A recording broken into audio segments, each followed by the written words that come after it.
Well, it is July 23rd, my wedding anniversary, and you can hear my wife on the mower mowing trails here at the Triple B, and I am weed whacking out our eastern entrance. So on the far east side of the property, on the property line, I always have an entrance. You guys can see the swamp kind of behind me here. You can see it's partially mowed right here.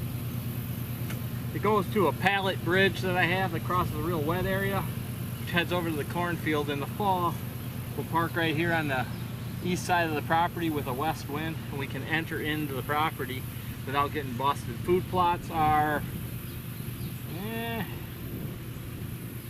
250 to 300 yards to the west of me. So with a west wind, we're perfectly covered coming in and out of here. Also, there's a bunch of trees and stuff in between us. Also, we have 400 feet of vertical hill here. So that being said, we use this entrance. Like I said, it'll be good afternoons and mornings. Mornings we can use it to sneak in, come up the ridge on the far east side here where the deer will all be in the food, and sneak up, get up around, and be able to hunt the thermal draft in the morning, the updrafts. So that's the way we're going to do this. Also, I have a trail cut down low here. I actually added another trail to get in for evening hunts where we can enter in on this side with a west wind, come up into the stand Mike and I call Jankety. You guys seen us set earlier this year, and hunt that food plot for an evening. And coming in from the backside, the deer are bedded up on the ridge just above it. The does and fawns close to the food, the bucks up the ridge further.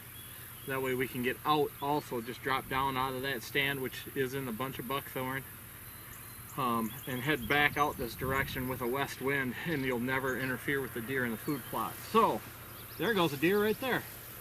Got a great big old adult doe. Meh. If I was closer to the camera, I would have got her on footage for you guys. But so now, when I was actually cutting over there on the other side, there's actually some beds in there. We know the does obviously bed down here too. That'll be interesting. Later in the fall, they don't do that because the grass is a little bit lower. But right now, obviously, with all the green, they find it interesting to be down here. Plus, they're in the open. Keeps the bugs away from them. They're conveniently close to the corn, which you guys can see in the background. I'm sure there's probably a fawn in there too, to be honest with you. But we're going to leave them alone.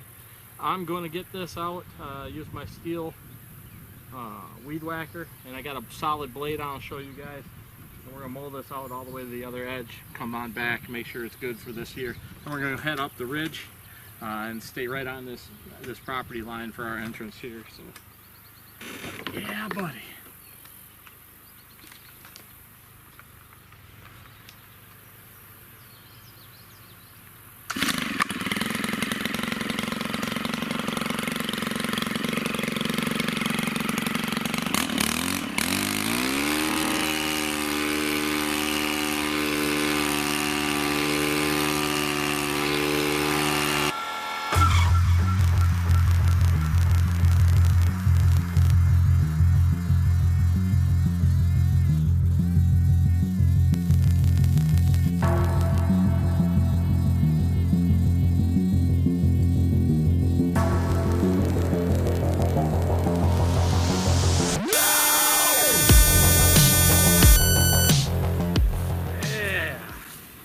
Yeah, buddy.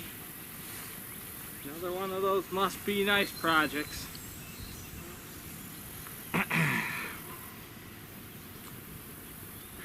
So it's about 70 yards. I don't know how long it took, but it took a while. So now we got to go up the hill. Yeah, buddy. Better check to see how much gas we got first. We will go from there. And then we're done with this part of the project. Pretty hot out here today. Ooh. We're looking at running out of fuel. So we're going to go back, put some gas in there, get a water, and then we'll be back to finish up. Hey guys, well, we've got this little spot right here, and then we're going to go up to the top of the ridge here. which enters right into my main woods area. And like I said, far east side, you can see the property line here. And this is what we use to enter in and out with a west wind in the fall.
Yeah, buddy.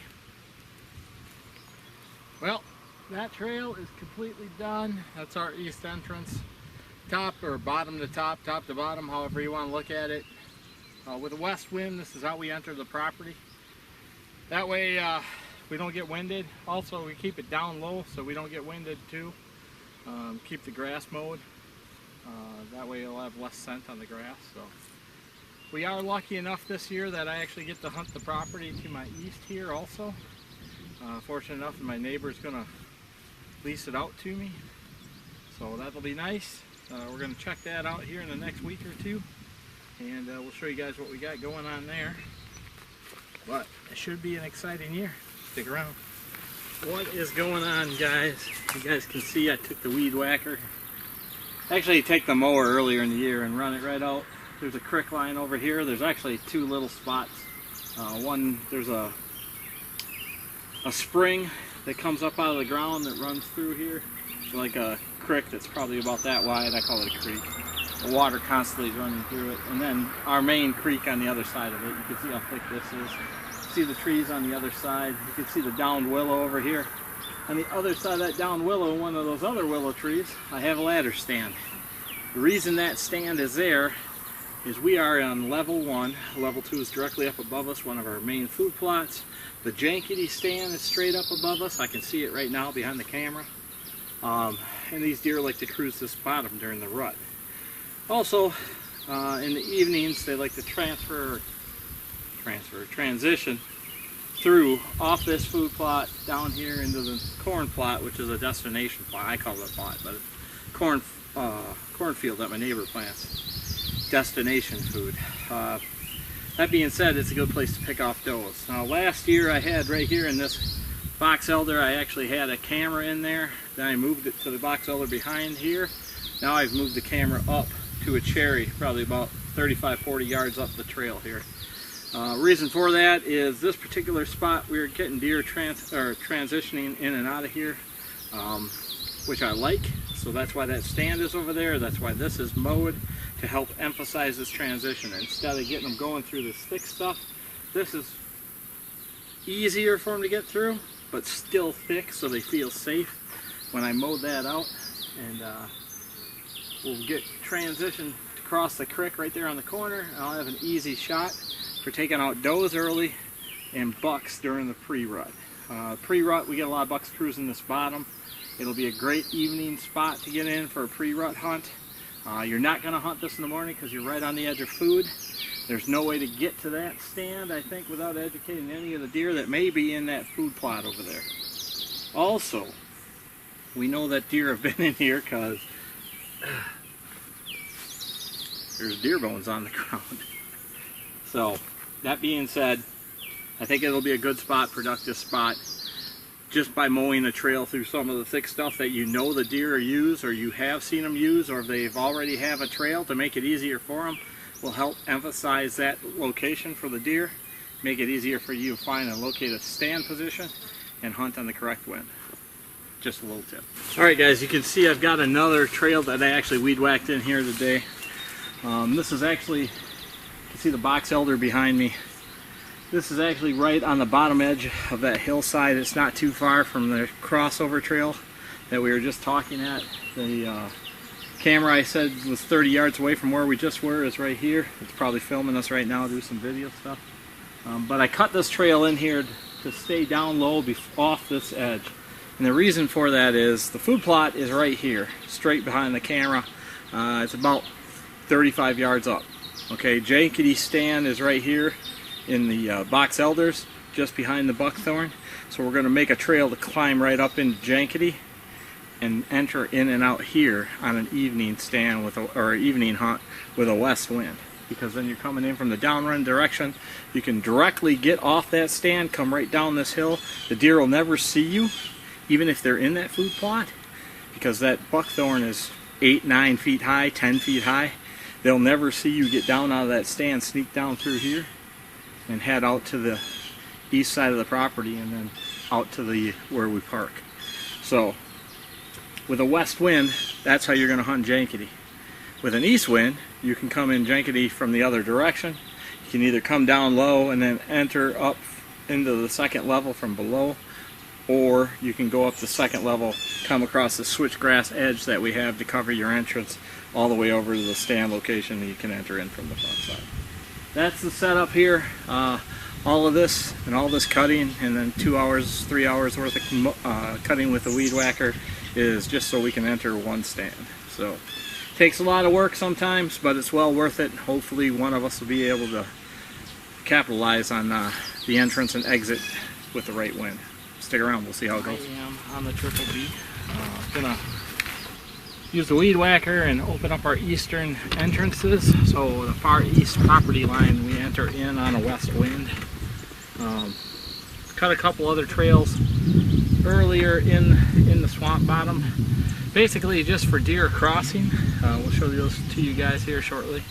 But basically I put that in there so we can let the deer cross where we want them. We actually have some stand locations up along the edge of the corn, so we could use that more for evening hunts than anything else, and that's if the corn is up. The neighbor always leaves me 10 to 15 rows of corn down the middle for me. It works out pretty well. I've actually shot 2 bucks there over the last 4 years. Shot Sweeper the first year, and then last year I shot the Drop 8, which you guys see in October 31st. And I believe Sweeper was October 27th when I shot him. So come late October, that gets to be a pretty good spot down in there. But that being said, we cut some trails across, like I was saying, to probably emphasize deer movement there a little bit. It's been a rough year so far here in southern Wisconsin for growing crops. We're under a big, heavy drought. It's extreme drought actually right here in the location where I'm sitting right now here in southwestern Wisconsin. I thought last night we actually got rain. I come in, I check my rain gauge, and talking to the neighbor, we got, if we are lucky, 1/8 of an inch, few tenths. It looked like it was pouring here, but it wasn't. It was actually south of where we're located, and it's still really, really dry. I've got some clover plots that are out in the open and they're doing fair. I'm hoping we get some rain. It's pretty bad. My buckwheat's not even growing worth a heck. Somewhat depressing. The corn that comes up, they eat down to nothing. I do have one part of my major food plot on the west side that's the corn is up, but unless we get rain, that's not going to be productive. I have to decide here in the next 2 weeks about brassicas. Am I going to just disc up everything that's there where the buckwheat and everything is kind of growing, which is only about that tall right now, and it's supposed to be up to my knee or to my hip by the time we plant. I don't see that happening, so we're probably gonna disc it or get Mike to bring his tiller in here, and we're just gonna till it all up, and then we're gonna plant it immediately right after that with the no-till drill that we've got. That's what I'm looking at or leaning more towards right now currently, to try and salvage our season here for food plots. We do have a couple good plots, don't get me wrong. The shocker plot looks really good currently, but that doesn't get sunlight all day, and I believe in the morning it'll get the dew. If we get some rain here, the clover plot that I'm testing out here on the east side will work out pretty well. But we're really going to need those brassicas to help hold deer on the property this year. So we'll see how that goes. All our food plots, or all our bedding areas and everything look really nice. The new water holes we put in look awesome. Just having a real hard time debating on what the heck we're going to do with food plots here for the fall, but we'll see. I'll show you guys here in the next 2 weeks what we decide. But appreciate you guys watching the obsession. Appreciate you guys watching small property layouts. If you guys got any questions or comments, put them right down here underneath us in the comments section here on YouTube. I appreciate that. We'll answer your questions and look for the hunts this fall. We've got some turkey hunts we're showing you guys currently. We got Matt Davis, Gerald Ewings, and Zach Curran. They all shot turkeys, or were with people that shot turkeys this spring, so show those to you guys. But we'll have hunts coming up throughout the fall. We'll talk about what's happening here with the deer here in southern Wisconsin and throughout Wisconsin with all the guys. Also southwestern Minnesota and southeastern or northeastern Illinois. So thanks for watching. We'll see you guys next week.